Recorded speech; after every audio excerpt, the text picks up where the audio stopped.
Well, basically what I want to do in this lecture is to sum up roughly what we have been talking about, and then to add the final dimensions. I know that what we have done so far might seem to some as being far-fetched, some of it. But the Bible says that the dragon wants total control of this planet, and that he's given his seat and authority and power unto the beast, and that he controls every aspect. And this is exactly what is happening in the world. And it's a sad story. But we are in this world, as we have said, we are not of this world, and so we have to live with it, whether we like it or not. We cannot change it, but we can be an influence for others to see and to find solace and to come out and to find that same safety and protection and calmness of spirit that is only to be found in Jesus Christ and nowhere else. So the mysteries of the Son concern the system of sun worship, which is nothing other than the worship of Lucifer. You remember Ezekiel says in 8:16, at the door of the temple of the Lord, between the porch and the altar, were about 25 men with their backs towards the temple of the Lord and their faces towards the east, and they worshipped the sun towards the east. When you worship the sun, it is a very sophisticated form of worship, which is the worship of Osiris, and Osiris is a counterfeit Christ. So to the uninitiated eye, it might appear as if everybody is worshiping Jesus Christ, when in actual fact they are not, because they are not only breaking, but changing the commandments of God. And you cannot please God if you alter His law. You cannot. If you look at Egyptian worship, you will see this terapé of worship with the raised hands, the symbol of sun worship. And you'll see the red dot on top, the eye of Osiris. This is the sun god Horakti, who is also basically the same as Horus. And you can see the sun rays, the receiving of this Holy Spirit power, if you like. And the red dot over there, flanked by the eye of Osiris. Now, the legend is very similar to the virgin birth of Christ, because Satan counterfeits the birth of Christ. But we've dealt with the prophecy which says who the Messiah is, when the Messiah would come, so that nobody would be in any doubt. The 70-week prophecy. No wonder the higher critics freak when it comes to the book of Daniel and the book of Revelation. So, Nut giving birth to the sun at the temple of Hathor in Dandere, 1st century AD Egypt. So you have the sun god, the sun being virtually swallowed, and the birth depicted by the round globe. Here you have another one swallowing the sun and the birth of the sun god Horus. Here you have the same figure in Mexico. This was the universal religion. It was the religion of the ancient Indian populations in the Americas. It was the religion of the Indian populations in the East. It was the religion of all pagan cultures, in whatever form it was. And the king always represented the representation of the sun god. He was, in a sense, a divine incarnation of the sun god. So the high priest, or the god king, acted as such. Here's the throne of the Sri Lankan kings, and you will have the symbol of the sun on the back. The thrones of pharaohs had the symbols of sun worship. This was the only one that represented Aten, but the other thrones all represent Amun.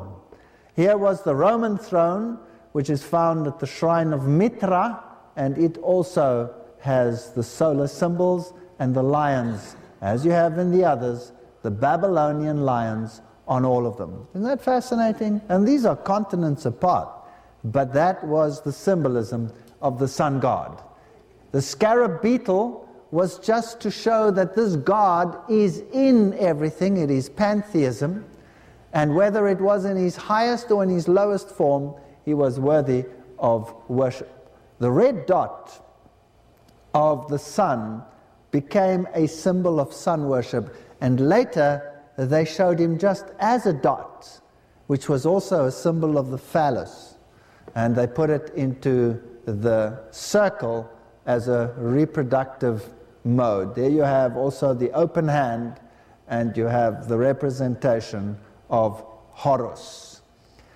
He was also depicted as the ram or the lamb, as you have Amun here in Egypt.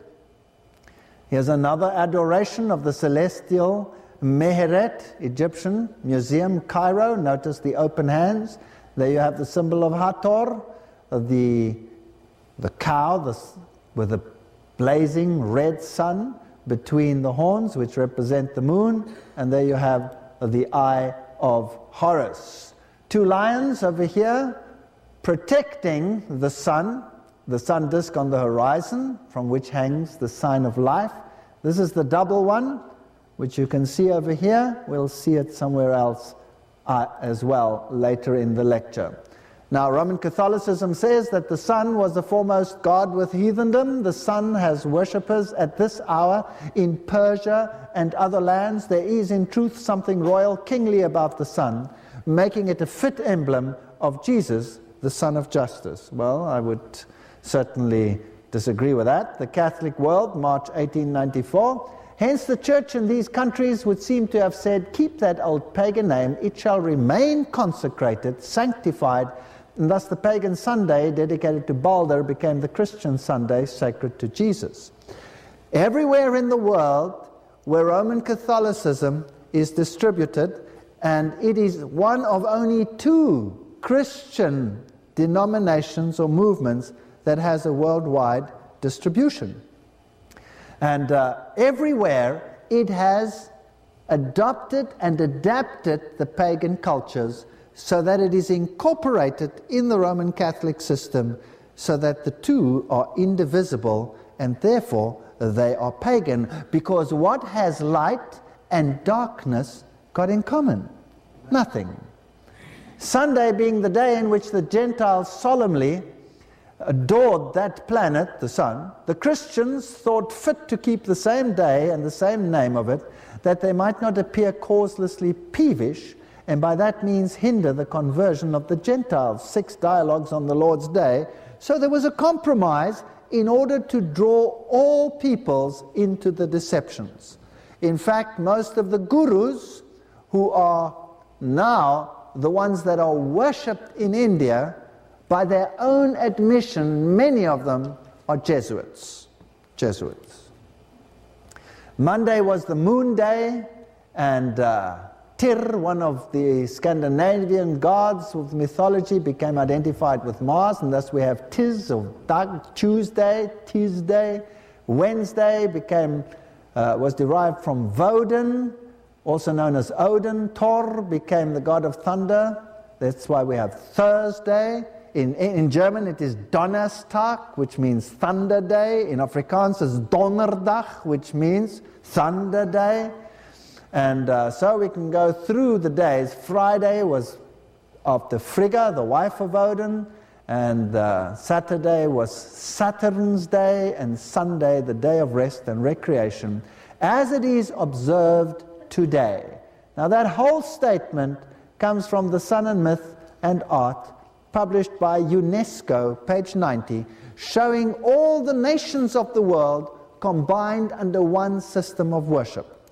And that is why it is imperative that all the nations adopt this system of worship. Another quote from UNESCO: the Romans identified the 7 planets with the sun's rays emanating from Mitra's halo, and thus elevated the sanctity of the number 7 to the level of other auspicious numbers, such as the sun's one eye of truth and justice, the 2 horizons, the 3 worlds, and the 4 directions. This comes from UNESCO. Now the one eye represents Lucifer, and it is also known in the mysteries as the third eye, And when a Mason looks up like that, he's looking at the third eye, the one through whom Lucifer communicates with his cognitive function. That comes from UNESCO. They are the arm of the United Nations that is working towards religious unity in the world. Here is Pope Glovian, and you can see the sun symbol on his hands, the high priest of sun worship. The sun worship symbols over here on the Pope, and the symbol of victory over Lucifer, over Jesus Christ by Lucifer, being depicted by the broken cross. So the worship of Isis, Horus, Seb is alive and well and living in every single culture in the world, and the high priest of this whole system resides here at Rome, where you have the wheel within a wheel, the throne of who? Here is the stela of none other than Thutmose III, depicting the great battle between good and evil. And if that is their symbol, then their God is the same one that opposed Moses and the people of Israel and directly confronted God himself by saying, "Who is this God that I should obey him?" Mithraism is the subtle form of this religion which was for the higher echelons, the initiated, and the solar symbols of the snake and the scorpion. Every single thing about Mithraism represents the victory of Lucifer over Christ. So it had 7 grades, and you will remember that the highest grade was Father, and those that were called Father, they had a church or a congregation and could belong to any other cult. That is why in Catholicism the priest is called Father, he has a congregation, but he can belong to any other cult. He can be a Franciscaner, he can be a Jesuit, he can be a Dominican, he can be whatever he chooses, as long as he stays within the system. He can go into the black art when he becomes a wandering bishop, or he can go into the so-called white art. It doesn't really matter. The sun god Helios, in the pagan tomb discovered in 1574 beneath St. Peter's Basilica in the Vatican. There he is. Of course, the Vatican is built on the ancient pagan site and has all the regalia of that ancient pagan site. Here's the ivory covering of Henry II showing the sun and the chariot. So Christ was adopted as a symbol of the sufferings of the sun god of Osiris, and you have the symbols of the sun and the moon and the goddess and the male and female aspects in most of these. The descent of the Holy Spirit is associated with the fiery red rays of the sun. This is not my words, this is UNESCO, this is the United Nations, showing that all the Christian paintings that we have in the world are actually pagan, and that they represent sun worship in all its forms. The eagle, the symbol of the sun god, has been adopted in most cultures and in most emblems of nations. The mythical sunbirds, 2 of them normally, you'll find them in Islam, like in here in the Islamic Bukhara monument, where you have the sun and the mythical sunbirds. By watching the symbols, you can see that this religion is alive and well. This is the great solar eagle, the Yi dynasty. This is Korea and Seoul. The eagle is the sun motif in the Himalayan Buddhist monasteries. This all comes from UNESCO. So whether you go to the Aztec warrior, which has the same symbols, the birdman, whether you go to Africa, whether you go to the Americas, it makes no difference whatsoever. The solar birdman here in the Museum of Gold in Colombia, and the lion with the solar symbols, the lion over here with the solar symbol over his head, and these come from St. Petersburg, and they come from Phoenicia. Here you have the sacred goat and the goat in the thicket. All of these are reminders of what happened in the past. Wasn't there a goat in the thicket when Abraham sacrificed? Yes, when he was supposed to sacrifice Isaac. Well, the goat in the thicket becomes a symbol of Osiris as well. Satan has a counterfeit for every biblical theme. Now they're going to use that counterfeit to try and convince mankind that Christianity is nothing other than the ancient religion, when in fact the two are absolutely poles apart. Now in the sun worship system, the goat becomes the one who is the judge. So here you have the goat symbolizing the sun punishing a sinner. I've censored it because their punishing always has an ulterior motive as well. So the goat is the one who judges, not Christ, the goat, the symbol of Azazel. He becomes the victor. This god is none other than Shamash. There's the solar wheel, and that was the symbol of Shamash. That's why you find it on all these temples and all over the world. There is another cylinder seal from the Persian king, also showing the god Shamash. And today, this worship, unchanged, exists in Zoroastrianism. Here's a Zoroastrian priest in Bombay. There's their symbol. It's exactly the same, the winged sun disk symbol at the temple in Bombay. So these religious systems are existing today in every single culture. Here is the fire temple in Bombay, the flame, it's also its symbol. And there are the priests performing the fire ritual, something which was forbidden in the Bible. The Eye of Osiris, the foot of Buddha with the swastikas, the Islam, the yin-yang, the Ankh, you'll find it in all these pagan religions. The 8 trigrams of the symbol of yin and yang in the center, there they are. And you have the divine man with the arms outstretched within the circle. You'll find that as a very prominent symbol. So Vishnu worship, Zoroaster, Quetzalcoatl, or the Mitzatom, all these symbols, every single one of them, is a major religious symbol to this very day. If we take Hinduism, it's nothing other than the worship of the goat. Here you have the symbols of the nose ring. There is one of the prominent nose rings, and you'll see it is the goat with the wings, symbol of Lucifer, and all the solar jewelry on it. So Hinduism is sun worship, Buddhism is sun worship, Islam is sun worship, paganized Christianity is sun worship, the earth religions are sun worship. There is no other religion on a broad scale than sun worship in the world today.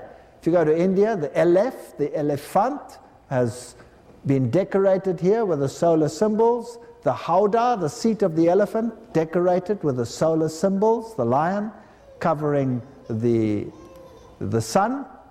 And the gods, of course, of Fuxi and Nuwa, intertwined, serpentinely intertwined. And there you have Vishnu lying in the serpent, waiting to be resurrected. These are all pagan sun worship systems with the symbols of the serpents. Here are the 7 serpents, and the serpent before the dog god. The dog god is none other than Dagon, or the fish god, if he has the fish mitre, or Anubis, if he appears in this dog form. Surya worship with the hands outstretched. Outstretched arms are a very common feature of sun worship no matter where you go in the world. And when you look at the mysteries of how paganism has infiltrated Christianity, one of the most prominent features in Christianity today is the waving of the arms like this. Where else do you find it? In what else? You find it in sport events. Where else do you find it? You find it in rock events. Yes, and charismatic, of course.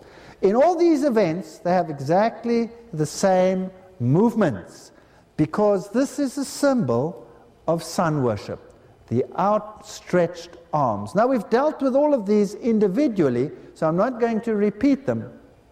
The sun dance on the rampart of the 13th century sun temple in Konarak. There are the dancers, there are 4 of them.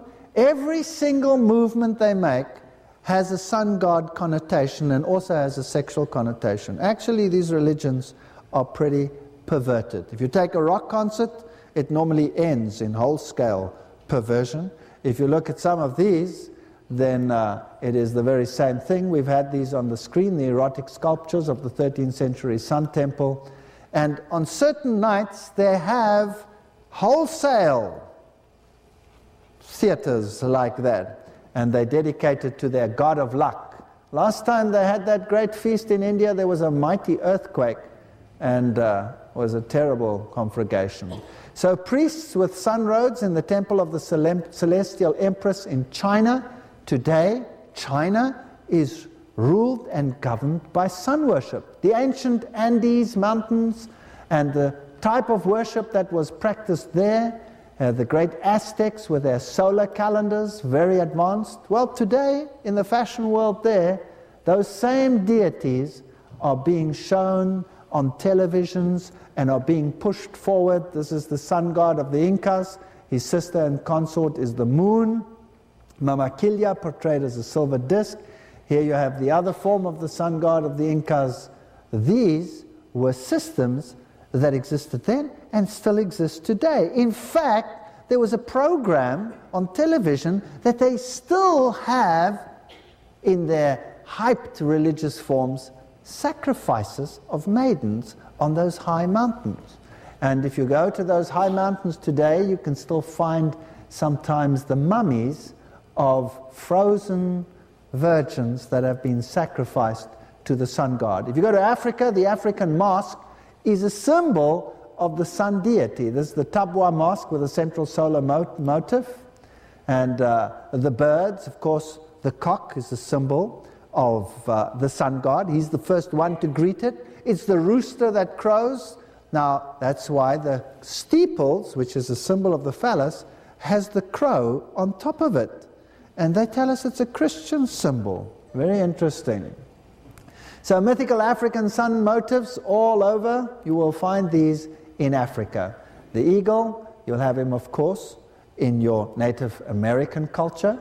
And the shamans and the priests of these systems are priests of sun worship. These are all petroglyphs of sun worship on the Native American dress. If you go to the Asante Empire and look at the symbolism, there's Anubis standing there, there's the finger with the golden key in it, and there are the symbols of solar worship, sun and moon, and even these breastplates here are symbols of the solar deity.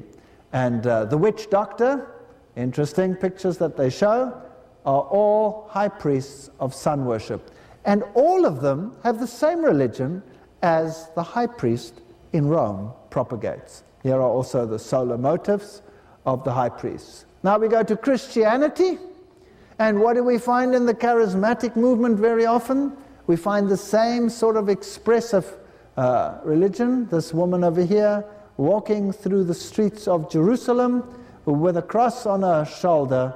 And what does she have around her neck? The sun and moon deities. They've become symbols that have been adopted quite openly. And we have this very expressive religion, which doesn't really, in its deeper essence, differ anything from the Druids, which, by the way, are alive and well and living in Britain. And the entire British culture, all the churches, are really places of Druidic worship. They are tombs. And the European sun worship rituals are still alive. The cathedrals, we've dealt with that, are based on sun worship. If you look at the cultures of people, and you look at the carpets and the tapestries and the dress, the national dress of the various nations of the world, they're all steeped in sun worship. For example, this one over here is the traditional sun god headdress. But it's also the headdress of witches and fairies and creatures like that. So maybe not as a traditional dress here in this country, but on Halloween Day they will wear that. On fancy dress parties they will wear that. In fact, they're all symbols of solar worship. So the festivals we keep, the dress we wear, the temples we worship in, and the sun represented either as white and red, or blue and red, or yellow. All these symbols are solar. Now, one of the most important, as I've pointed out before, is the red dots. And the crow is the spirit of the sun in Chinese mythology, and in other cultures it is a different bird. Moon and sun worship, very prominent. Now let's have a look at some of these interesting figures over here. Here are the Buddhist deities, and then you can see some of the symbols. They both have halos behind them, and this one has a white circle, carrying a white circle, and this one is carrying a red circle. The one is the moon deity, and the other one is the male form. So the red dot stands for the male form of the deity, and the finger in the statue tells you something too. There it is. The Masonics get their fingers from these. There's the other Masonic symbol that is used, and you'll see that it is a solar symbol, because here you have these Buddhistic figurines making these hand signals. Or this one over here has the open hand. And here you have Fuxi and Nuwa in an intimate embrace. Here you have the same moon deities and sun deities in the other form, swastikas. This one is fascinating. If you will look on this side, you will see again this symbol, but slightly different, almost making a satanic sign over here. Here's another symbol. And notice this hand in the middle. There are solar symbols over there, which are also worn by the Pope, by the way. And the hand, cupped like this, with a little ball in it, that is a solar sun worship symbol. So let's have a look at some more of these statues. There are some of the hand signals that you can see. There's another one over there. There is the other hand signal. That one in Chinese mythology, plus this one, which is also used by the Pope.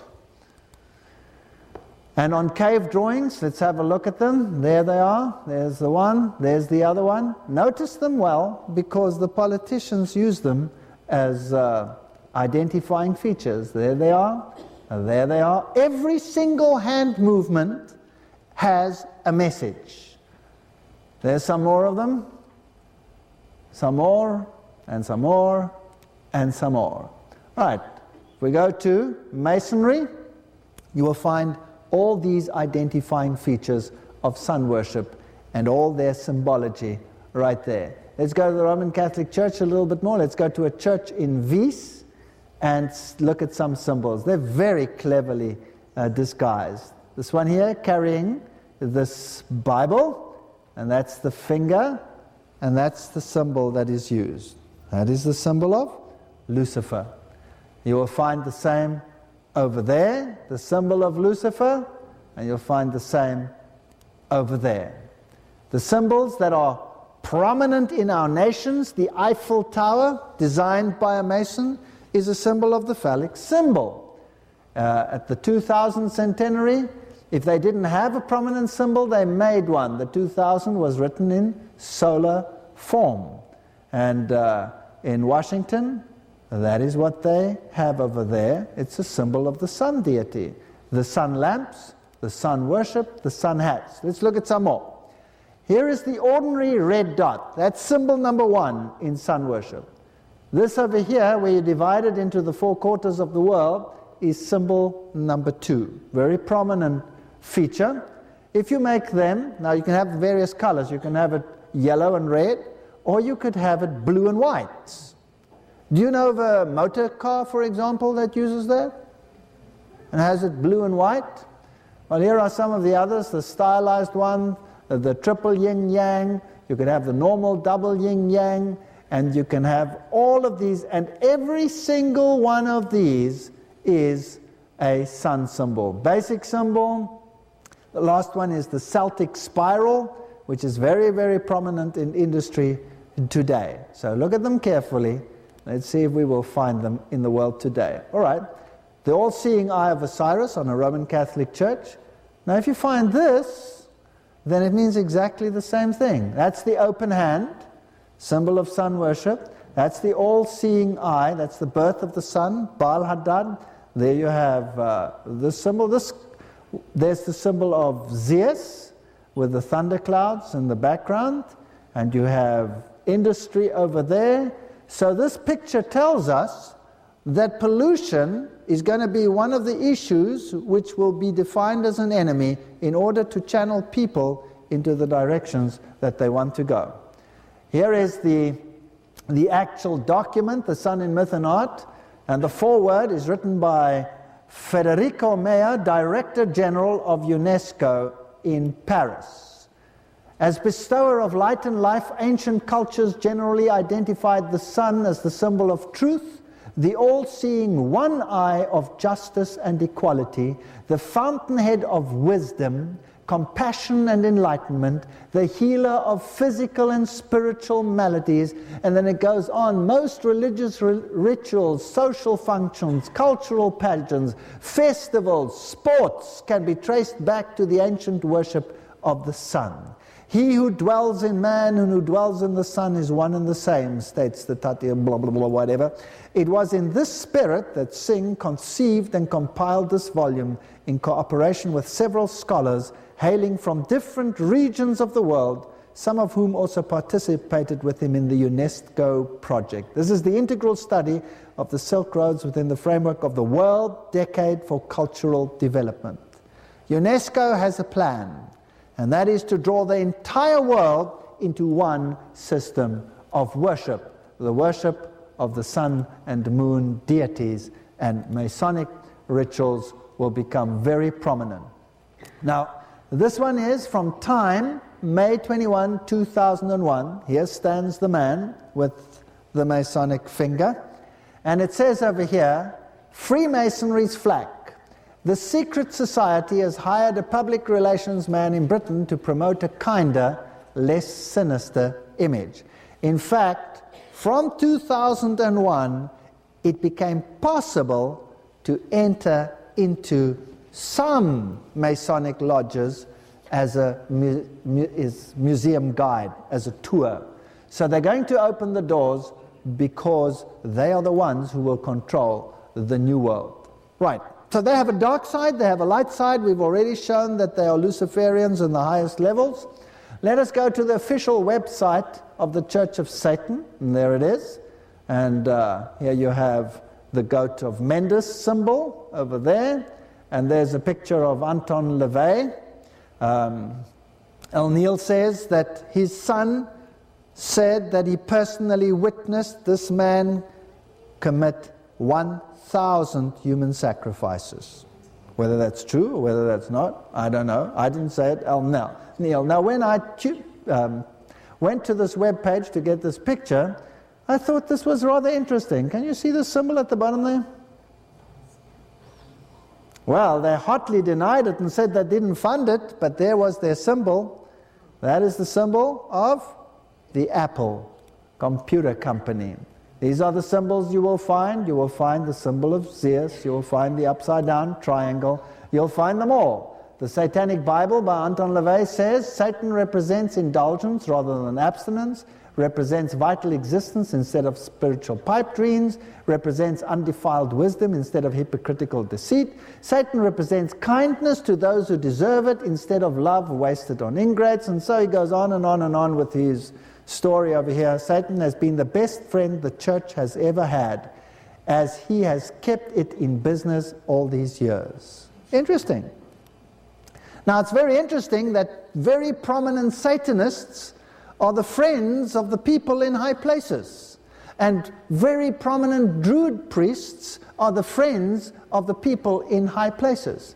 And very prominent rock stars and sports stars are the friends of people in high places, although they worship at a different shrine altogether.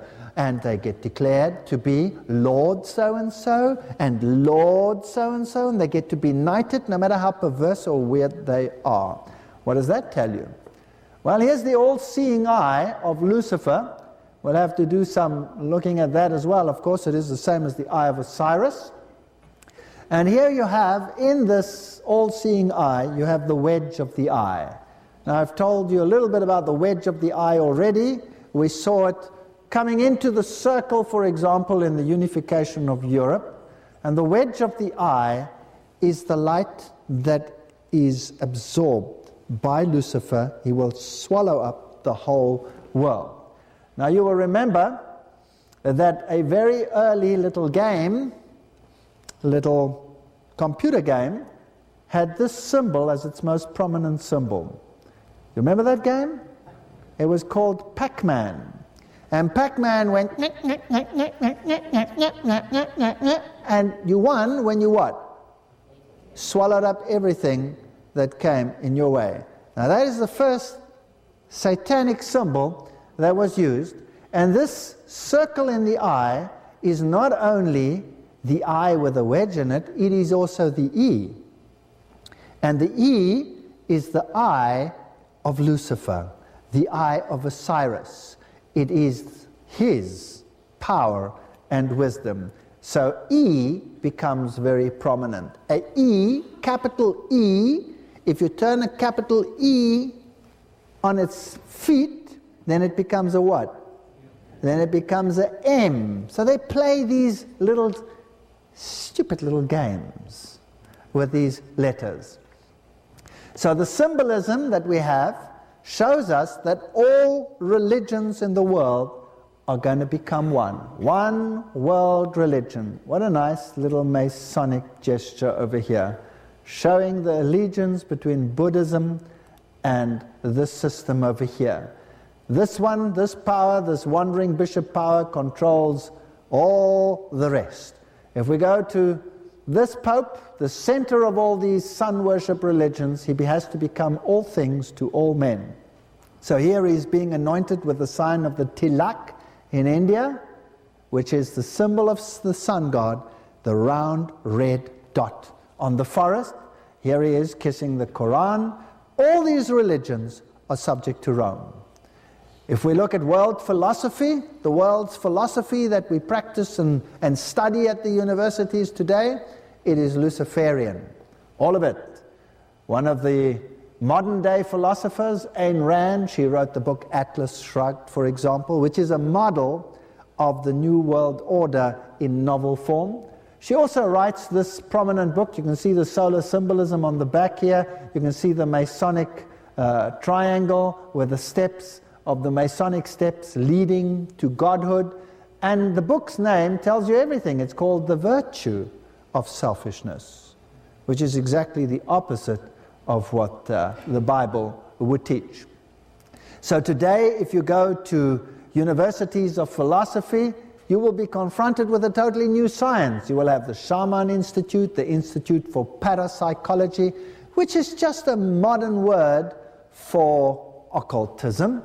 You'll have Seed, I'm very allergic to that name.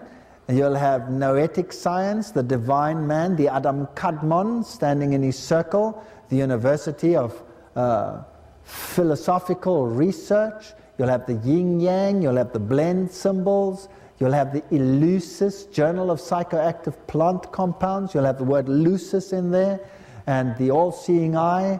All of these associations show us that they are Luciferian sun worship system. World education, so you have unification of religions. We've done enough lectures about those.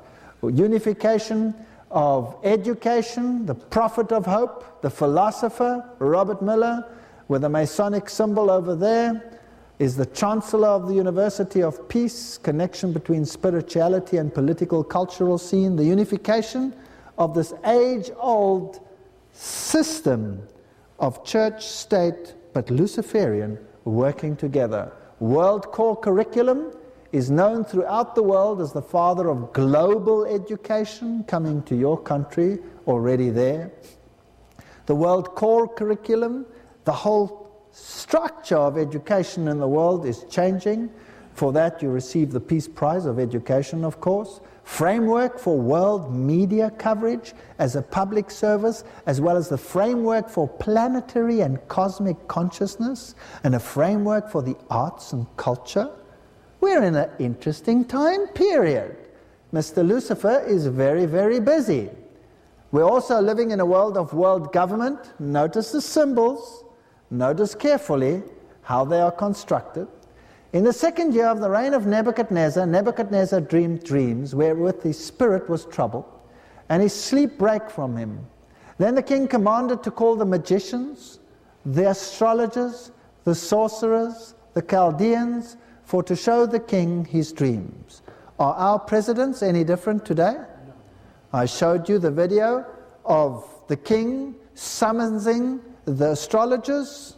Ronald Reagan did it, the present ones, they're all one and the same. The kings and queens of Britain, of Europe, of Africa, they do the same. Nelson Mandela doesn't appear on the stage without his little mascot guy in his sangoma, rattling and throwing the bones to see which way the world should go. Fascinating stuff. The yin-yang symbols and the human rights symbols and the politicians are all one. We've done the lecture. I'm not going to repeat it. Enough said. Now, what about the world entertainment media? And we haven't dealt with that yet to any great extent. Well, here is the new policy in Africa, for example, which I'm talking a lot about Africa and South Africa, which serves as a model for the New World Order. They're practicing in that country how far they can get away with things, how far they can drive people to despair. You know how many suicides we have in our country every single day? Whole families are wiping themselves out because they see no hope. Do you know this man over here? Very prominent film star. Leonardo DiCaprio. Have you heard of him? Oh yeah. There he is in full Masonic gear in one of the films with Masonic initiation. If you want to make it in the media world, you better be a Luciferian, or you're not going to get very far. And this is the saying that the media will play a very prominent role. Now, this is an introduction to one of those types of programs where they tell you exactly what they're going to do with the media. I'm not saying it, they're saying it themselves. Let's take it from the media. Let's see what this little video clip says. There is nothing wrong with your television. Do not attempt to adjust the picture. We are now controlling the transmission. We control the horizontal and the vertical. We can deluge you with 1,000 channels or expand one single image to crystal clarity and beyond. We can shape your vision to anything our imagination can conceive. For the next hour, we will control all that you see and hear.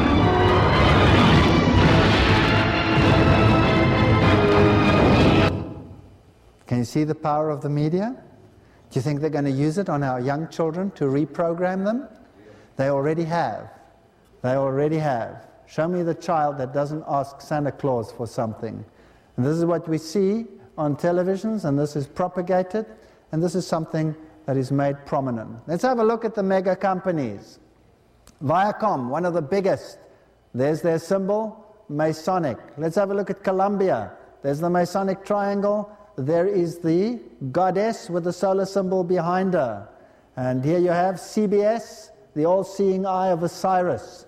If you look at Paramount, you have the Holy Mountain, which I showed you in the Aztec religion. If you look at HBO, there you have the circle with a dot in it. You can't get more disgusting than that. And there you have DreamWorks. You have the half moon, the symbol of the deity. Warner Brothers has the Masonic shield. Creative has the triangle. CNN, we'll deal with that, has the dot. Wait. If you go to Columbia TriStar, you have Pegasus, the god of death. There you have also the base or the top tip of the triangle with the Masonic stairs and the goddess holding the solar flame. It's a symbol of Lucifer. If you go to NBC, you have all the symbols of sun worship right there, because the peacock is a symbol of Lucifer. Universal has the circle and has the number of letters. Metro-Goldwyn-Mayer has all the numerals in it, Masonically written, the numbers of the letters, the lion within the circle, the ribbon. Every single one of them. A&E has the Masonic triangle. Onyx has the circle with the cross in it, which is sun worship. Then if you come to digital sound, Sony has the triangle, the Masonic triangle. Pegasus is very common in many, many companies. TriStar also has Pegasus, the god of the dead, Seb, Saturn, whichever one. So the media world, the whole media world is controlled by Luciferians. And if you want to make it to the top, you better be one of them. The world business and finance is controlled by these people. Look at these Masonic signals. You cannot get better than that. I mean, either these guys are totally moronic or this means something. Who would pose for a picture like that? I mean, wow. World business. The Bible says, I saw another angel come down from heaven having great power, and the earth was lighted with his glory. And he cried mightily with a strong voice, saying, Babylon the great is fallen, is fallen. Which angel is that? That's the Revelation 18 angel. There he is. That's Revelation 18:1-4. This is the final message of warning to the world. And it's become a habitation of devils and the hold of every foul spirit and cage of every unclean and hateful bird. For how many? All nations have drunk of the wine of the wrath of her fornication, and the kings of the earth have committed fornication. Is it going to be like that at the end? Why do people constantly say you're exaggerating when the Bible says this is exactly what's going to happen? You show it to them, you prove it with their own symbolism, with their own words, and they still don't believe you. It's unbelievable. But all nations, the kings of the earth have committed fornication with her. The merchants of the earth. Can you see them there? The merchants of the earth are waxed rich through the abundance of her delicacies. Who controls the merchants of the world according to this text? Rome. Rome controls them. And I heard another voice from heaven saying, Come out of her, my people, that you be not partakers of her sins, and that you receive not of her plagues. This is a serious warning. Everybody is involved in that, and it's time we started voicing this message. Revelation 18:11-13, once Babylon falls, listen to this, the merchants of the earth will weep and mourn over her, for no one buys their cargo anymore.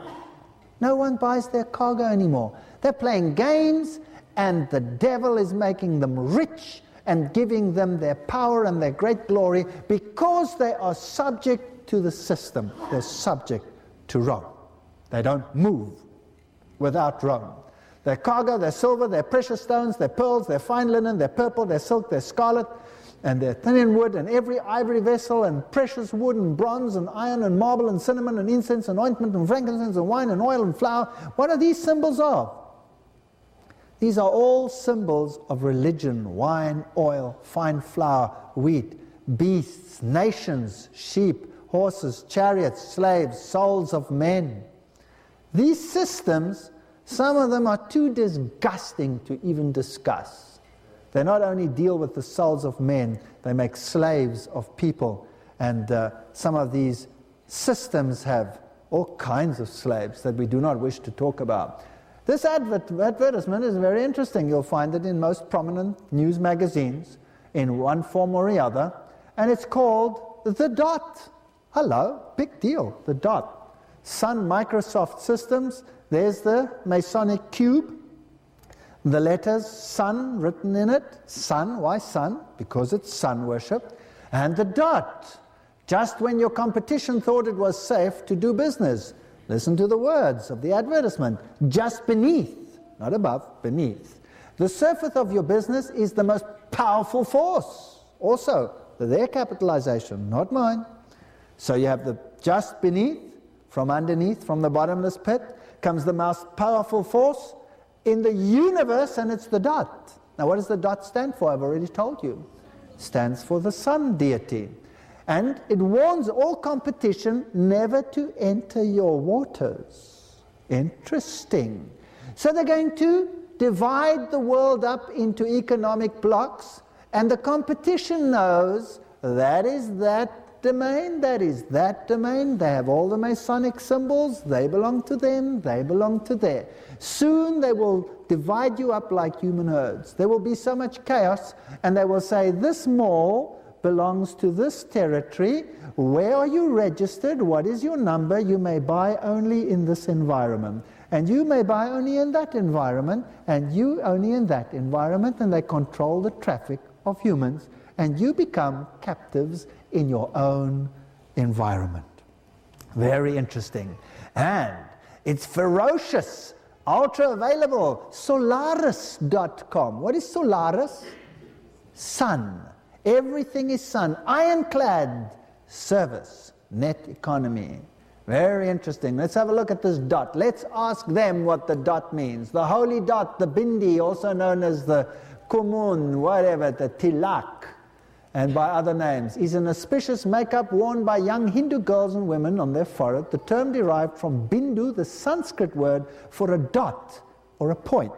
Considered a blessed symbol of Uma or Parvanti, a bindi signifies female energy, the Shakti. The Encyclopedia Dictionary of Yoga informs that the Jnana Chakra is also called the third eye. There you have it. The Eye of Osiris. This center connected with the sacred syllable Om, and presiding is the Parashiva. After activation of this center, the aspirant overcomes akama, ego, sense of individuality, the last hurdle on the path to spirituality. So you have to give up yourself to obey this deity. And the dot is going to become prominent. Isn't that fascinating? Let's have a look at what the dot all signifies. The Red Dot Girls, the Elder Lesbian Initiative, Red Dot Building Systems, news about Red Dot microphones, Red Dot enclosures, Red Dot solutions, Red Dot radio. Do you know what it means now? Can you see what the significance is? We're going to have mega mergers, mega companies. And here's this man, do you know him? How do you get so rich? Maybe this tells you something. Or this one over here. We're going to merge the mega companies and the Masonic look over there. And over here, the Reserve Bank, powerless to hold banks to government benchmarks. They're going to crash some economies like you cannot believe, so that they can make slaves from the souls of men. I've already explained that. It's easy. You take a country, you take its resources, you sell it in high currency, and you drop that currency down into the gutter, and you pay the people pittance, nothing to work. And there you have the symbol. How are we going to do it? This is the way we're working. And there's the Hippocrates Horus showing the same symbol. This is the god Horus. That's where they took it from. Their little secret. Worldwide fender bender. You have the marriage of Chrysler, Daimler-Benz. Both of them Luciferian symbols, both of them highly Masonic, mega companies. There's Chrysler. The picture of Chrysler comes from what? Comes from the Masonic calendar. It says there he was a 33-degree Freemason, which means he was a Luciferian. There you got it. Well, here is the man who controls, I'm going to say it in German, Mercedes-Benz. And interesting symbol. You see that? Here's another one. That's a famous politician making the same symbol as the leader of the Democratic Party, Tony Leon. And here's another one. This is Easley showing the symbol. Here's another one.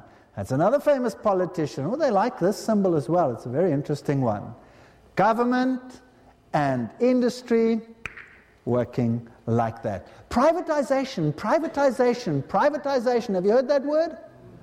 That means less jobs, less jobs, less jobs. And why privatization? Because it makes no difference. Because they and these are from the same team. You see? Now let's have a look at Volkswagen over here in this advertisement, showing two newspapers over there. The one you can see what it is, the Wall Street Journal. That tells you where that comes from. Here's the advertisement for this little car. What is the combination on the lock? 666. Do you think that's chance? Think it's chance? All right.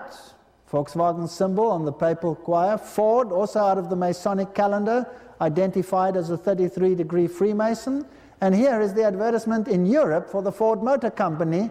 Has the devil in the front. And what is the registration number in this advertisement? Hell 666. Do you think that's chance? And Volkswagen and Ford are now like this, working together. Well, this is an interesting company. and it uses the most prominent little lid, which happens to be a red dot. Have you heard of e-news? Have you heard of email? Have you heard of all of e-business? And have you heard of .com with the red dot? E is the symbol of Lucifer. Well, look at this. This is the union of the male and female aspects of the solar deity. Finance is controlled by sun worship. So let's go to some of the banks in the world. Geld-Automat, here's this big bank, the red dot. Here is Aral, this is a mega gasoline company. Baal Hadad. Here is Werbung, you have the I. Lucent Technologies, they don't even hide the name. And what do they have? The circle, the red circle, symbol of Lucifer, which is the serpent with the tail and the mouth, as a red circle, sometimes just given as a plain red circle. So this company is dedicated to this superpower. And when you hear about takeovers and this and that, don't even worry about it. It's all becoming one big mega company. Here you have Benson and Hedges, the cigarette. What's the red dot doing in the half circle over there? Is there any reason why it should be there? To make the Baal Hadad symbol? And what about this motorcar company? Why does it have to use the lightning bolt through the circle? Plus it is using the SS, which is the symbol that KISS also uses, which is the Luciferian symbol. Well, what about this one over here, the red dot, this major company? The G, by the way, is the second E. If you turn the G on its side, you have the E. They love to play games. What about this mega company, which is also a gasoline company, which uses the E, which on the other side would be the G. So the industry is controlled by sun worship system. Self.org, there's the Masonic triangle and the sun. Order Trust has the circle. Lucent we've already dealt with. Fidelity has the eye of Lucifer at the top there. Ameritrade has the Masonic triangle. You can go through any one of them and they will have them all. Mitsubishi, that symbol that Mitsubishi uses, if you look it up in the book of mythology, you will see that it belongs to the sun god. It's dedicated to Lucifer. There is BMW, which has the solar symbol in it. If you take Aston Martin, it has the wings of the Aztec sun god. This has the distorted Maltese cross. There you have the solar symbol. The Apollo 13 mission was the symbol of Apollo, the sun god. Of course, the entire NASA is run by these guys. Sun Life, all of them, every single one. This bank over here doesn't even hide it, uses the solar one-seeing eye of Lucifer. That's the double X, which is also the double Y. And now we've got a question mark, which we will try and cancel. I've hit a link. Go away. Okay. Exxon, look at Mobil, how nice and cheeky they are. They've got the circle, the round circle, symbol of Lucifer, and here in their older advertisements they have it over there with the symbol of Pegasus, so that you know exactly who they're dealing with. This one, of course, is exactly the same. There you have the wedge of the eye in the symbol, and you have the colors, red, white, and blue. The shell is the symbol of the goddess Venus, where she comes out. This bank uses the Baal Hadad symbol, the red dot in it. Vauxhall uses the mythical animal of sun worship. And here you have that symbol. Remember that over there? I showed it to you. There it is, in one of the major banking and insurance companies of the world. I'm sure you have a number of banks that use it in this country as well, right? Dedicated to Lucifer. All of these companies, Academia, Mitsubishi, all these. Now look at this one. This is fascinating. This is Alfa Romeo. It uses the Masonic cross pushed to one side, plus it has the serpent swallowing man. You put it in front of your car and you race around like a maniac. You know, you've got a nice snazzy little satanic car, go around the world with it. And the mega companies, DPO, Denver Post, uses the same. Oh, you know this company, right? The dot with a circle in it. Chrysler, of course. Oh, that one over there, I showed you that in many, many Catholic churches. And of course, the number 666, no matter what the product is, becomes very prominent. The cigarette companies, there you have them. And the cellular phones, one of the biggest companies in the world is Vodafone, Vodacell, Voda Company. The circle with the tail in the mouth. And this one's quite crafty because it also makes the 6 over there. These are all Luciferian symbols, and cello is a symbol of Lucifer as well. That's why it's called a cellular phone. Very interesting. The S, also symbol of that. That over there is the Masonic M. If you turn it on its side with a name, then you have the 13, and the word Bell is the god Bell. So you have this Bell and Bell Atlantic and Aeol and Bissell, and this one is also the M. And you have Bel Air and Bell and BBB and Bell. There's so much Bell, it's unbelievable. This is a franchise. This is a steakhouse. This is a ranch house sort of restaurant. Well, you can't get better than that. There's the double-headed eagle. There's the wedge. And there's the E, the internal one, like you had it in Pac-Man. And all the Masonic regalia, whatever you like. If you want to become a mega company, dedicate your company to the devil. Here you go. This one, do you know that one? It's called Nike. Now, who is Nike? Well, it says over there, and this is the goddess. They even give her the wings of the goddess in their advertisements. So mega companies become mega companies because they're blessed by His Royal Highness. Kelly Tires, look at the S, Kiss. They're very clever. Naspers, that's one of the big news companies. They have the solar symbol. NASA, corporate event staging, the Eye of Osiris, the little Baal Hadad. And they get all the accolades. These people get the prizes. It's so interesting to see it. Here's Tion Vosloo. He's the chairman of Naspers, and he's receiving the who knows what prize together with a nice Masonic handshake. Isn't that interesting? If you want to be a buddy, you better be a buddy. Now this one is fascinating. This is the new cash card. This is where they're practicing to do this to all the world. They're practicing it in Africa. I love this card. I refuse to buy it. I refuse. I will walk 10 miles before I will buy this stupid card. Here's all the symbols of sun worship on it. This is the cash card. This is the one where they put cash that you pay in, they put it on the card, and now you can go with that card and you can buy with it. If you want to make a phone call, you push it in. It's not a credit card and it's not a debit card, it's the new cash card. And they're practicing in Africa. The symbolism is fantastic. Here you have the symbols of Masonry and the sun deity. There you have the all-seeing eye of Lucifer. And it says Addo cash card. And there they have a coin, and this blew me away. Guess whose head is on it? Can you see? Look carefully. Pope John Paul II. I like that. I like that. They're not scared to hide any of their feelings. What about the sport world? The sport world is dedicated to Lucifer. Sport, in general, is dedicated to the sun god. Here you have the symbols of the great sporting teams in the world. There you have it, the Masonic triangles, the wings, the Masonic triangle, the Masonic ladder to heaven. Here you have Manchester United. They have no problem. They put the devil right on there. No wonder they're the number one team. They're not scared to put the devil in their emblem. No wonder they win all year round.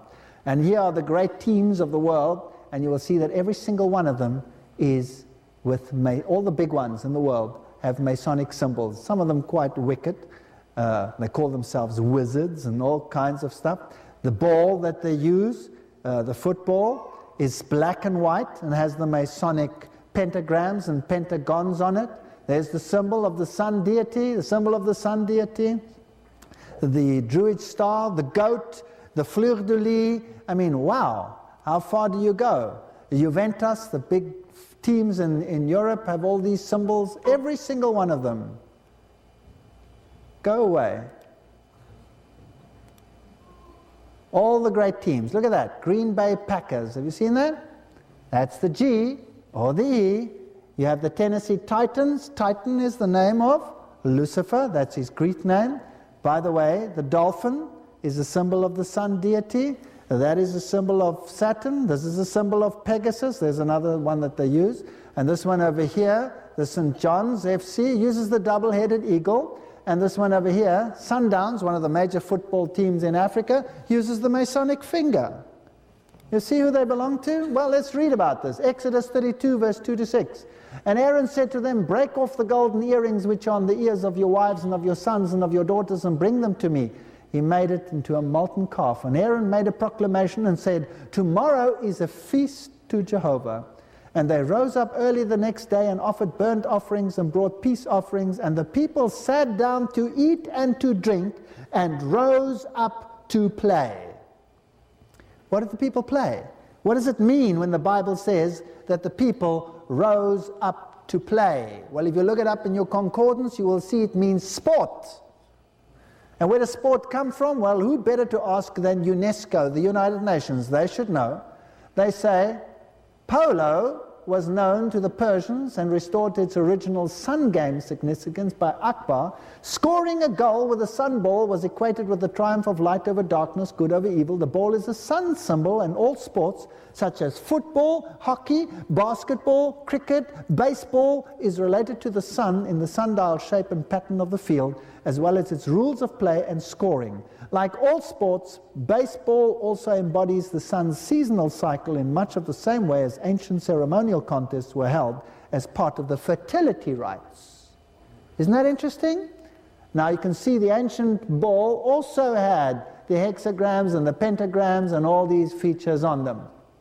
The Gilgamesh epic describes how the Olympic torch is carried. The Gilgamesh had carved out of an uprooted tree, so they used a stick, and that had fallen into the netherworld as it began oppressing his people, and so the stick is used to put a ball into a hole. Then UNESCO tells us that the Olympic torch, which the runner carries to mark the sun's cyclic through the Olympiad, the 4-year period until the next games, is also related to the sun's cyclic rhythm. The first celebrated in Greece, the games were a ceremonial contest in honor of Zeus. This is UNESCO. So today, if you look at the Barcelona games, they had the sun, the moon, the planets, the Olympic games, and they were deities were Apollo and Greece, and all of these are dedicated to the sun god. And UNESCO further says, as in sport, the sun is omnipresent on practically all aspects of life, whether it be art, architecture, philosophy, religion, festivals, folklore, dance, music. Every morning a pagan god of the day wakes us up. For the Romans in the early centuries, blah, blah, blah, blah, blah, blah, blah. Very interesting. Well, let's have a look at them. There is the Olympics. In Seoul, Korea, you have the sun god world. Barcelona used the Baal Hadad. Atlanta uses the star in the half moon, Baal Hadad.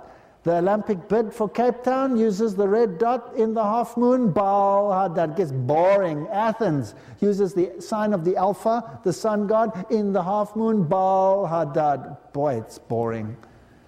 And how important is it to the Vatican? Well, here the Pope is going to bless sport. He's going to place his blessing on this fine hockey shirt. Volume. Fine hockey shirt.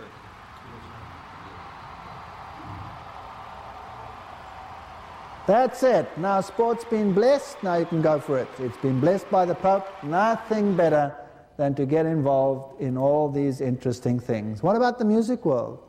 Is that controlled by Masons? Yes.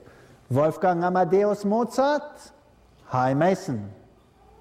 You, O King, have made a decree that every man who shall hear the sound of the horn, the pipe, the cither, the lyre, the harp, the bagpipe, and all kinds of music shall fall down and worship the golden image.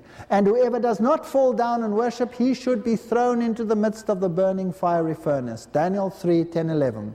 This is a typological story of what will happen at the end of time. you can be sure that music is going to play the most prominent role in bringing people together in Luciferian worship. This was the Zauberflöte, the magic flute. Zauberflöte, it had all the symbols of the pagan deities. Of course, he was a Mason, Mozart, so why should he not have them? That was the stage set, which was straight from Egypt and showed all the Egyptian deities. And this man, if we can keep the sound up, is going to tell you what music is. Right. Music's such a beautiful thing. Oh, it's a religion. It's amazing. I love seeing like all religion. different cultures just there together, bobbing their heads, or just moving to the music, no segregation. Music's the one thing that can cross over all boundaries. Oh yeah, that's a language. That's a complete language. So music is a religion, and music is a language. That's out of, well, could we call it the horse's mouth? If you look at the drug world today, the house scene, one big party. Drugs and music go together. Who supplies the drugs? Where do the drugs come from? Why is it that the big guys are never caught? Only the little one, the insignificant one. And occasionally you hear of a big one that is put away only because he got in the way for no other reason. And this man over here is one of the most prominent men of all time, Aleister Crowley. There's his symbol, the all-seeing eye. He's the one that introduced the drug world into the music world and into modern society. What does Aleister Crowley say? This is his statement from the Book of Thoth, and he writes, I have feasted myself on the blood of saints, but I am not suspected of men to be their enemy. For my fleece is white and warm, for my teeth are not the teeth of one who tears, and my eyes are mild, and they know me not as the chief of the lying spirits. Beautiful art thou, O Babylon, Babylon, thou mighty mother that rides upon the crowned beast. Let me be drunken upon the wine of your fornication, let your kisses wanton me to death. Do you think he knew what it was all about? Oh, yeah. He knew what it was all about. This 33-degree debauched Freemason knew exactly what it was about. His rituals are too disgusting to discuss in this forum. Well, well, well, what have we here? Do you know when this Time magazine is? Who saw this Time magazine? Do you think this is an old one? I think it's 3 weeks old. 3 weeks old, max. Who is this man? This is Bono from Yah-Tube. And who is this man? Can Bono save the world? Don't laugh. The globe's biggest rock star is on a mission to make a difference. Let's see who Bono's buddies are. And who is Bono? Well, he's this lead guy of Yah-Tube, the biggest rock band in the world today. Time magazine calls him the biggest rock star in the world. Here's one of his friends. Do you recognize him? Microsoft man? Okay. Let's see if we can see some of his other friends. Oh, this is fascinating. What does Bono wear around his neck? There it is. Let's increase the size. It is the crucifix with a bent bow, just like the Pope has it, the symbol of Lucifer. So he is a Luciferian. Is he a Mason? Does he get his high position to be the #1 rock star in the world from anyone important? Oh, interesting. Here he is with Paul O'Neill in February of this year, and there he is making the Masonic sign. Oh, this is Kofi Annan. How fascinating. With the arm around and the arm on the back, and they're both wearing the black. Oh, there he is with the previous president of the United States of America. And here he is with Jesse Helms in 2001. Notice the not quite complete handshake. Can you see that? So what is this man? He's a Mason. You can be pretty sure. That's how you get to be the biggest rock star in the world. Oh no! With the Pope and the Masonic finger. This is one of them. He's doing a big job. So kids, watch out for these guys, because everything they do has a deeper meaning. What is that deeper meaning? Well, here is one of the raves, 4 Elements production. That already tells you something, the 4 Elements. It's a Wiccan craft. And who is it for? It's a Zeus gathering. That means it's for the god Zeus. And it's called Babylon H2O. Babylon, living water. There's a deeper meaning in all that these rock stars and these performers do. Do you know this lady? Anastasia. Have we got some sound?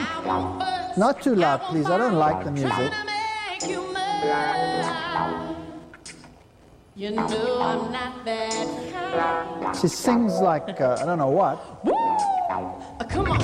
Pretty though, in a way. Can we just take that down a little bit? And now, take it up again. That's the one style of music. All kinds of music, said the Bible. Totally different. If you don't like the one style, maybe you like this style. Soft, attractive, that must be okay. Same person.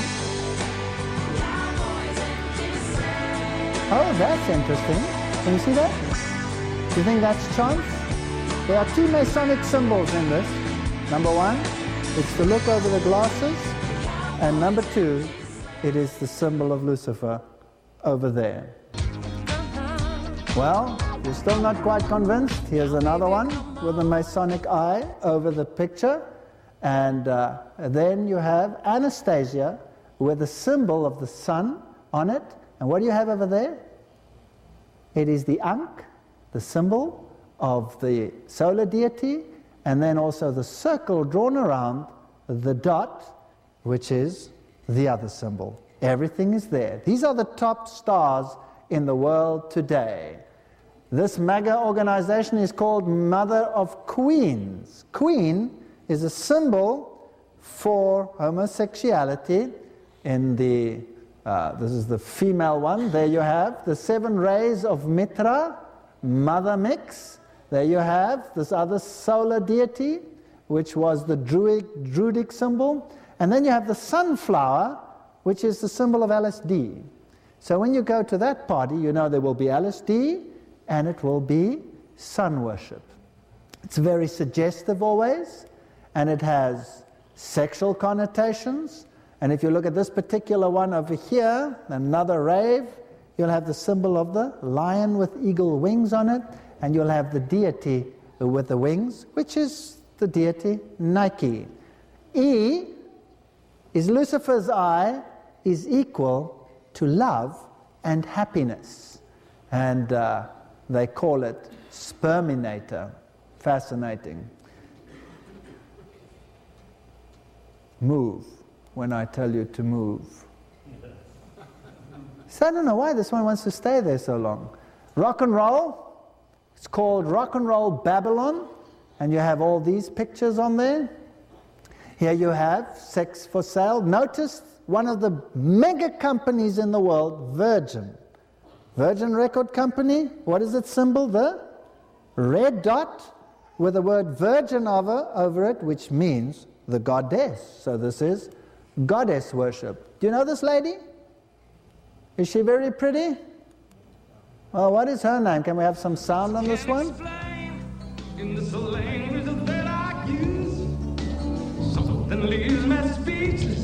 Do you know her? Well, her name is Elton John, and she's no lady, as you know. Can we turn the sound off again? Let's see what she has to say, or he. There is nothing wrong with going to bed with someone of your own sex. I think people should be more free with sex. They should draw the line at goats. Well, that's very nice, because the others don't draw the line at goats. So that's something very maybe that's why he's the friend of kings and queens and people in high places.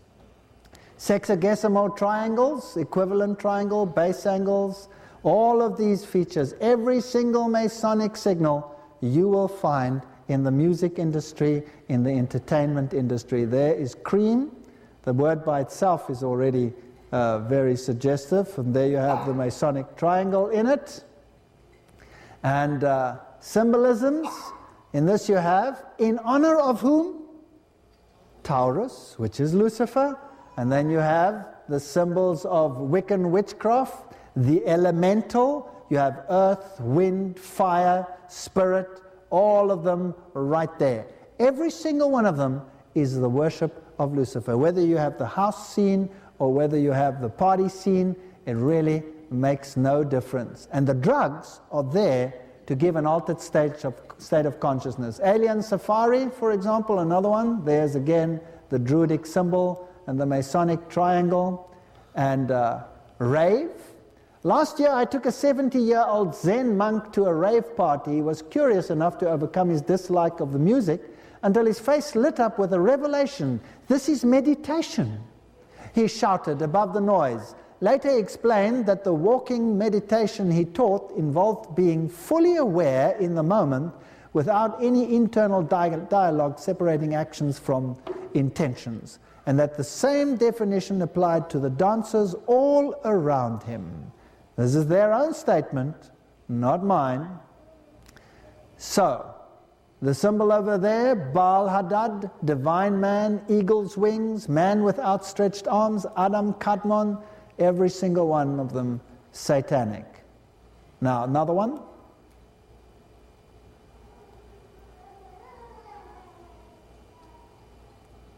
They take a while. They have to call up the files. Do you know that song? All kinds of music. Can we have some little louder here? He's dead.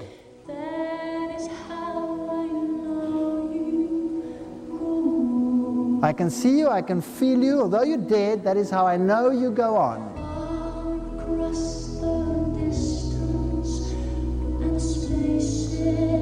Far across the distance and spaces between us.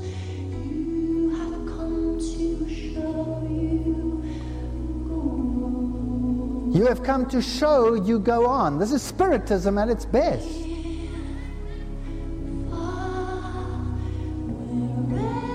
Near, far, wherever you are.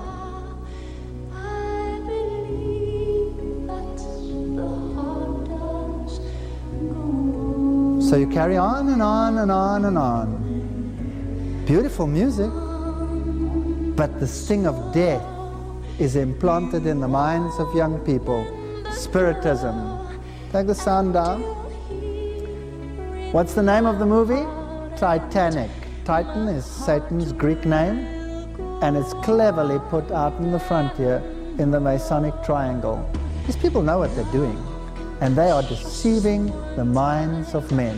They're using drugs, they will use people as gun fodder, they will make a generation of mindless, brainless, destroyed people.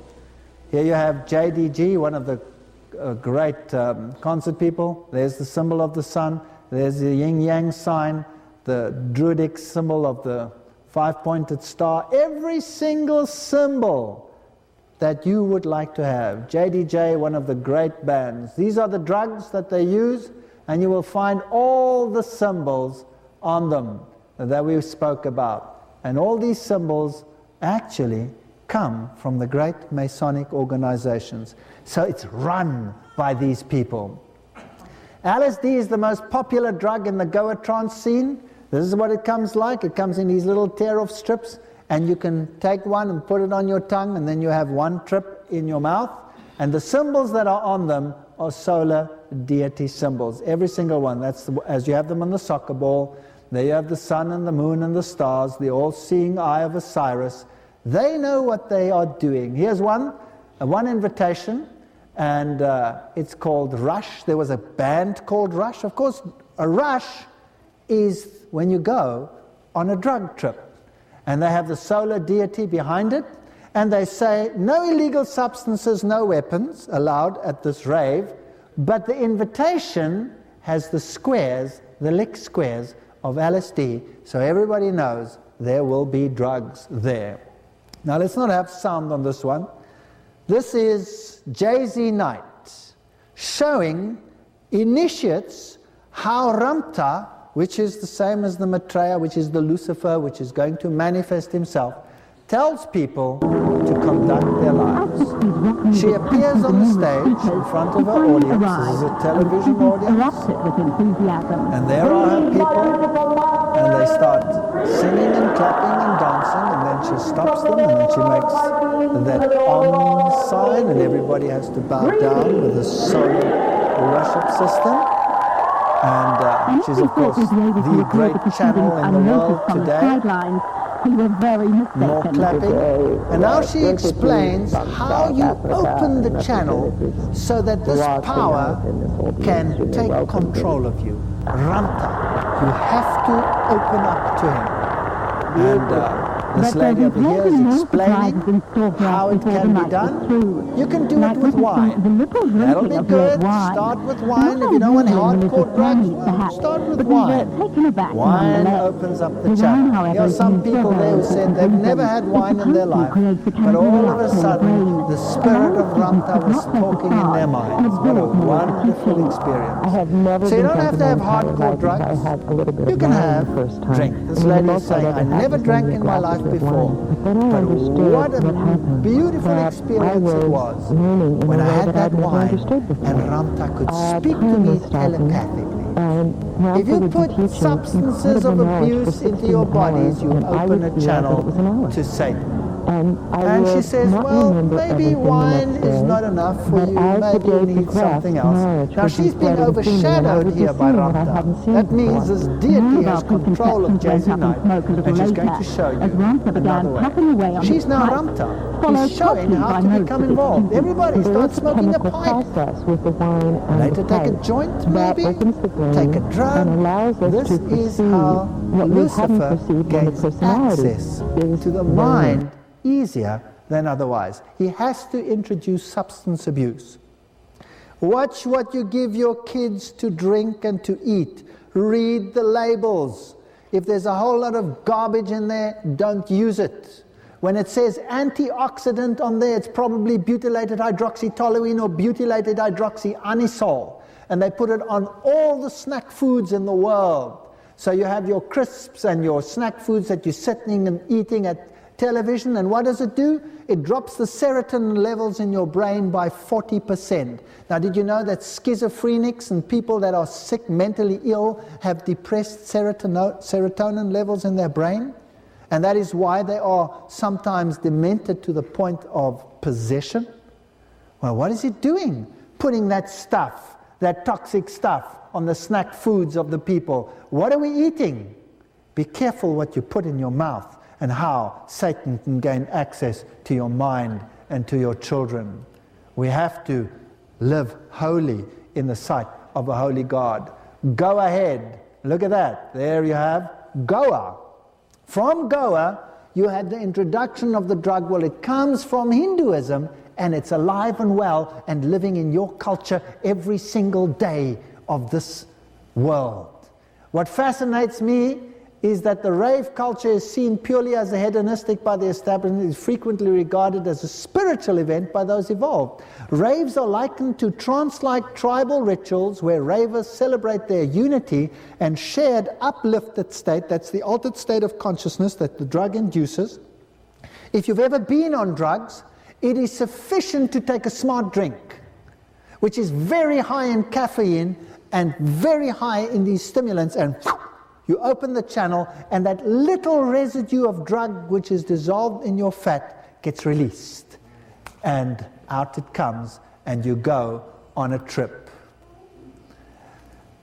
To stretch the religious metaphor, DJs are the high priest of the rave ceremonies. This is not my words, this is their words. Responding to the mood of the crowd with their mixing desks symbolizing the altar, the only direction which the raver consistently face. Dancing at raves may be construed as the method by which ravers worship the God of altered consciousness. That is Lucifer. What is a Goa trance? Goa is a paradise on the shores of India. Goa trance is the best described as psychedelic dance music. In Goa, India, the main dance drug is LSD. The shamans use magic mushrooms, anything that will alter the state of consciousness. Needless to say, the music and its composers take full advantage of this, constructing each song with a complex weaving synth 303 and analog noises into a powerful kaleidoscopic telescope. Let's have a little bit of sound here. We don't have to listen to this long. The music starts with a general rhythm, and then it comes to a point and it breaks, and when it breaks, they go into the altered state of consciousness. The beat is a 4/4 kick, is often hidden deep within the swirling array, and there's a barrage of evolving 16th and 32nd note sounds. This is bad news stuff.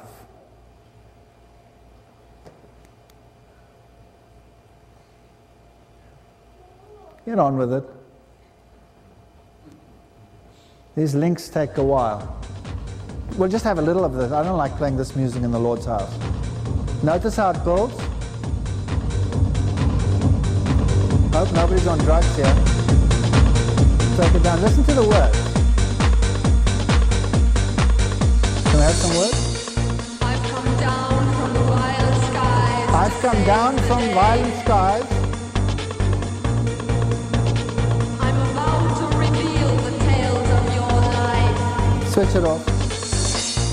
This deity says, I've come down and I'm about to reveal to you how you must live, what you must do, all these things. These songs are demonic. They are absolutely demonic. Future trance, look at all the Masonic symbols on them.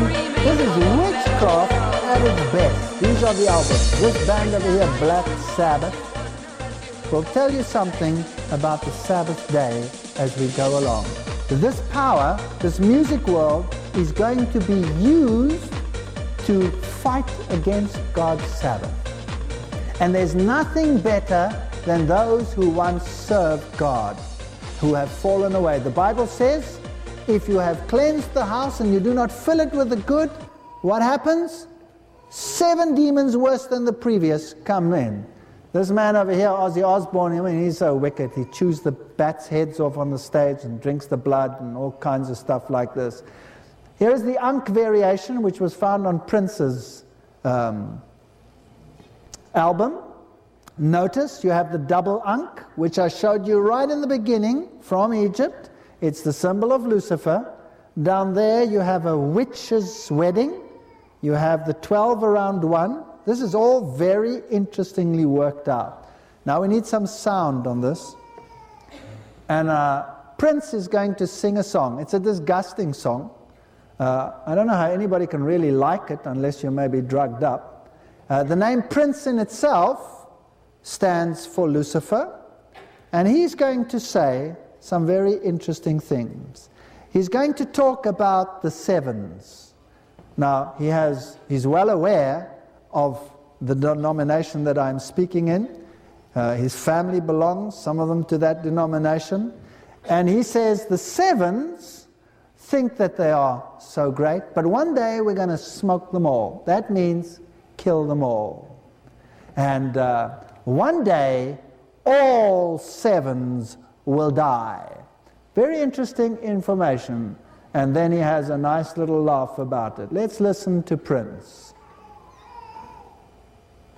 A little bit softer. All 7 and we'll watch them fall. All 7 will watch them fall. They stand in the way of love and we will smoke them all. They stand in the way of love, we will smoke them all. Intellect and the savoir-faire. No one in the whole universe will ever compare. Now he's talking to his God. And you are mine, and together we'll love through all space and time, so don't cry. Now he's going to say it. One day all 7 will die. One day all 7s will die. Nice guy. So the world is being prepared by demons for the final conflict. Let's ask Rolling Stone magazine, let's ask Carlos Santana, which is a scrambling, not much of a scrambling at that, of the name, Satan, who he deals with. Well, he says in the Rolling Stone magazine, August 19, 1999, in my meditation, this entity called Metatron said, we want to hook you back to the radio airwaves frequency to reach the junior high schools, and universities. Once you reach them, we want you to present them with a new form of existence. People are going crazy with Latin frenzy, Spanish frenzy, but it is really African music that Ricky Martin is playing and Jennifer Lopez is playing and that I am playing. So this demonic entity says to him, get at these people. We want to give them a changed mind. And he says it's African music. The followers of voodoo seeks to incorporate the Lao, which is the lesser god, into himself. That's, in other words, open a channel for possession by writhing and leaping through a dance while drums bang out a complex rhythm. You will find in that the religious music, you have to bang out a rhythm, and the people's arms sway, and then they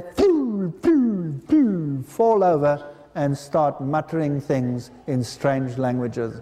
When just the right rhythm is found for an individual Lao, the dancer takes it up, and Lao enters his soul. The charismatic movement is exactly the same as this. And the great preachers of the charismatic movement are Masons masquerading as Christians. His physical and mental powers are immediately heightened. He becomes godlike himself. That's the level. Animals will often be sacrificed to appease the spirits. The religion is strictly Dionysian, sensual, unrestrained. And that's exactly what the Bible said. When the people started practicing this, they were unrestrained. The King James Version calls it naked. Unrestrained. Fascinating. And the dances often end in wholesale copulation. The African drum is considered sacred. Now notice this. They are washed, they are put to rest, they are worshipped as deities. The belief is that the drum are the ears of the gods, and they must be played with the attitude that you are speaking to the gods on behalf of humanity.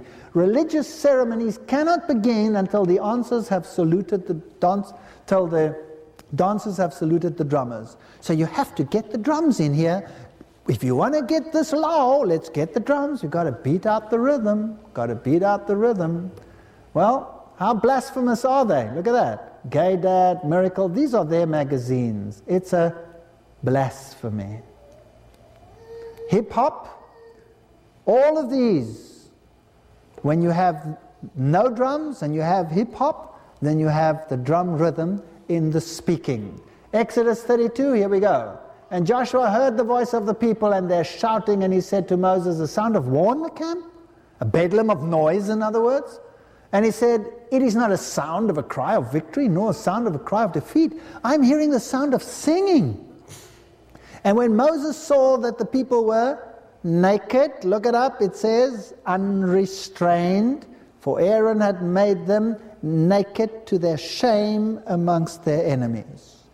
The religious world, the entertainment world, all of them are practicing this form of religion. Whether you are standing in the seats of a sports festival and waving your hands to the sun god and celebrating his victory over Jesus Christ every time a goal is scored, or whether you go to a rave, or whether you go to a rock party, or whether you go to one of these religious festivals, you're worshiping exactly the same deity. Moved by the Spirit? What Spirit? What Spirit is actuating these people? Why are their hands up in the air? Why are they waving? This was this New Year in Africa. DJ, Love Your Redeemer. This was a Christian rave. Hello? Rage of the saved. How disgusting can you get? With all the symbols over here, and there they were raving through the night to rave music and so-called worshipping Jesus Christ. They're worshipping at another throne. They're not worshipping Jesus Christ. That's for sure. I've already played this to you. I'm not going to play it to you again, where we see this song that Cowboy Junkies sang, where they say that Lucifer is the one that they desire who's over him, and they mention him by name. I don't want to play this thing again. It makes me sick. Daniel 3, 1-6. Nebuchadnezzar the king made an image of gold, whose height was 60 cubits, its breadth 6 cubits. Then that's the 666, that's the sexagesimal system. We've seen it in everything that we've looked at tonight. Then Nebuchadnezzar the king sent to gather together the satraps, the prefects, the governors, the counselors, the treasurers, the judges, the justices.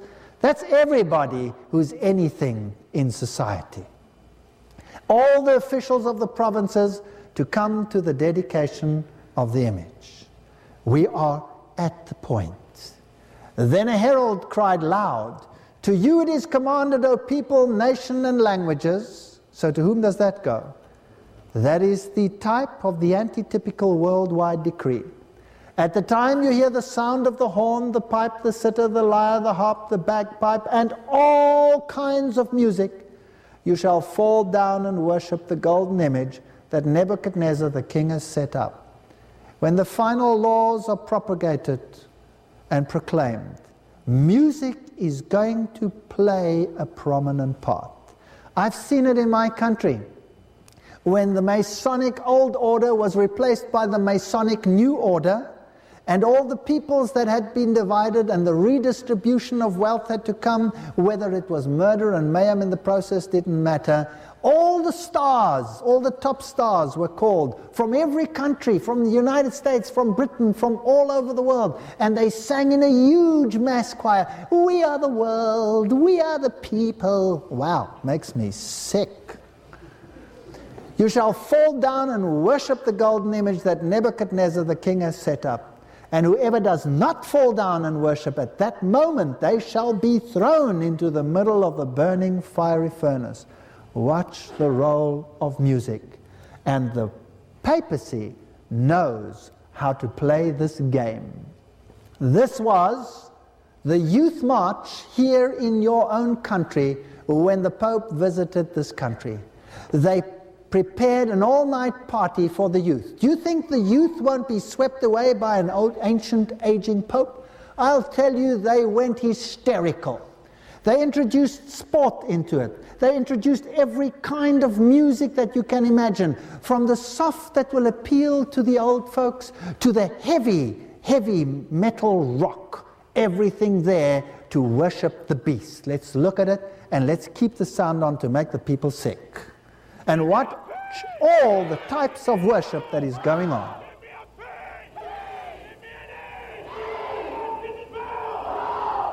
It's a once-in-a-lifetime experience to see the Pope, so I figured I'd bring it out here if I have a chance to do it. Look at the young people streaming to see the Pope. It's a neat atmosphere with everybody gathering around to see such a world leader. It's a very special day for St. Louis, I think.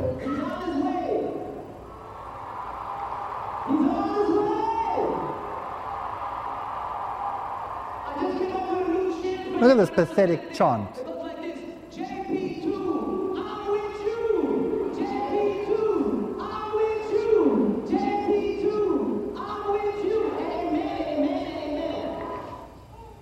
Now let's have some of the music. General sort of poppy. Who's holy? The Pope? Not one word of Jesus ever mentioned.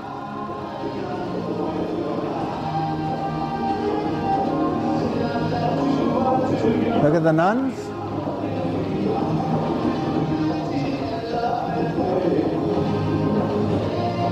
And the hands.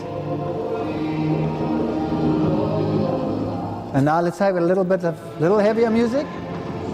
He's supernatural, DC talk.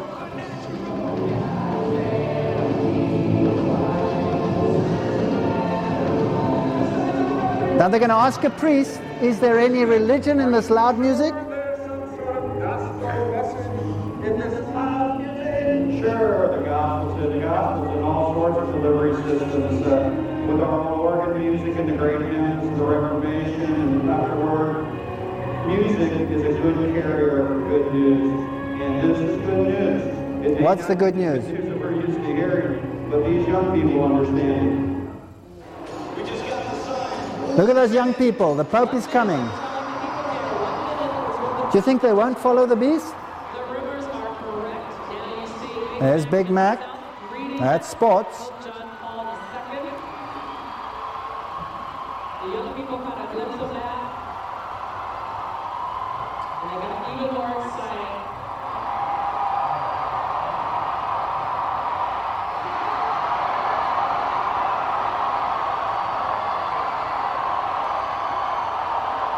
Tears. Unbelievable.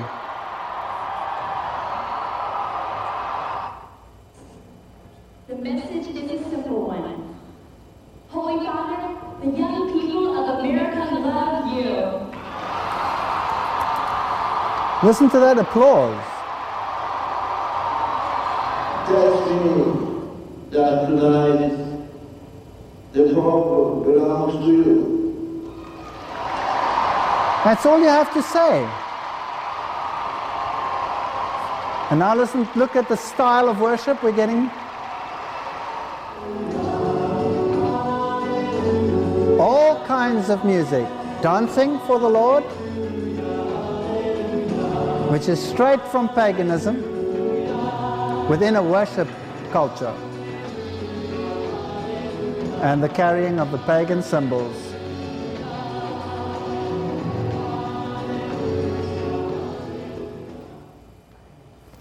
Do you think music's going to play a prominent role in the final events? And all the world wondered after the beast, Revelation 13:3. Well, I think that about wraps up the whole series of who is in control of what. And maybe you've realized that there's nothing left. And you're standing at the point and saying, but what now? There's nothing to eat, there's nothing to drink, there's no entertainment, I cannot trust the politician, I don't know whether my business is serving the devil. It's a nightmare. There's nothing left. Have you noticed that? This is called systematic elimination. I have good news for you. The alternative to this rubbish is still there. And that is Jesus Christ and His righteousness and His kingdom that will never, ever be destroyed. And that alternative is so immersed and buried in a pile of rubble that you cannot see it. And something that you do not know and cannot understand because you do not know it or have never seen it properly in its real light seems vague to you. But the alternatives that Jesus has to offer in every single sphere that we have discussed so far is so mind-bogglingly beautiful that you will consider everything that you think you will have to give up as a pile of potash and rubbish. Jesus Christ will give you 10 billion times more than ever this demon can give you. In the next few lectures, we're going to look at the final events which will put an end to the kingdom of the beast and will usher in the kingdom of Christ. And I'm telling you, young people and old people and in-between people, that the only one that's worth living is going to be that one. You have no idea. Eye has not seen nor ear has heard the wonders that God has prepared for those that love Him. Unbelievable things are waiting for us. And beauty and happiness like you cannot imagine. Scrap this potash and give your lives to Christ today. Amen.